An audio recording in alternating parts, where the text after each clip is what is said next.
The U.S. continues to erode the leadership of ISIS. We learned today American Special Operations Forces have taken out another key terrorist leader. National Security Correspondent Jennifer Griffin tells us how from the Pentagon tonight. Less than 48 hours after the Brussels attack, elite U.S. special operators carried out a clandestine raid Thursday morning on an isolated road in Syria near the border with Iraq. The Islamic State's second-in-command was surrounded in his vehicle and given the option to surrender. Instead, he began firing, and the U.S. special operators killed him. We are systematically eliminating ISIL's cabinet.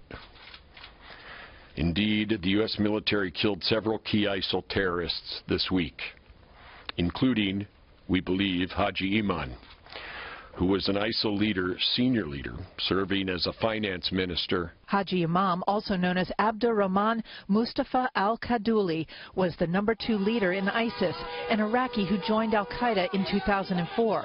A former physics professor, he was al-Qaeda's leader in Mosul during the U.S. ground war in Iraq and had a $7 million bounty on his head. The U.S. Treasury Department designated him a terrorist in May of 2014.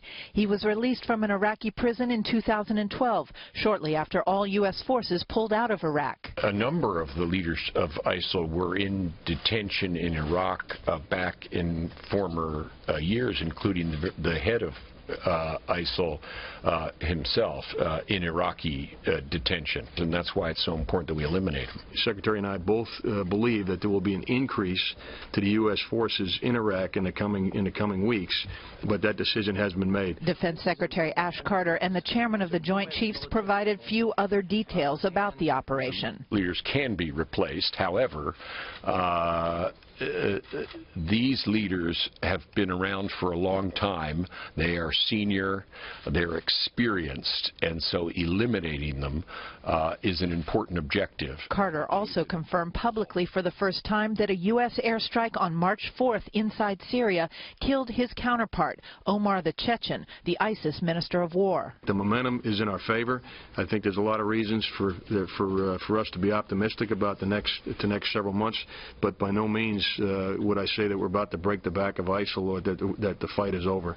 The U.S. forces, I'm told, had hoped to take Haji Imam alive, but they gave him a choice after surrounding his vehicle. He chose to open fire, leaving the assault force no option but to kill him and those he was traveling with.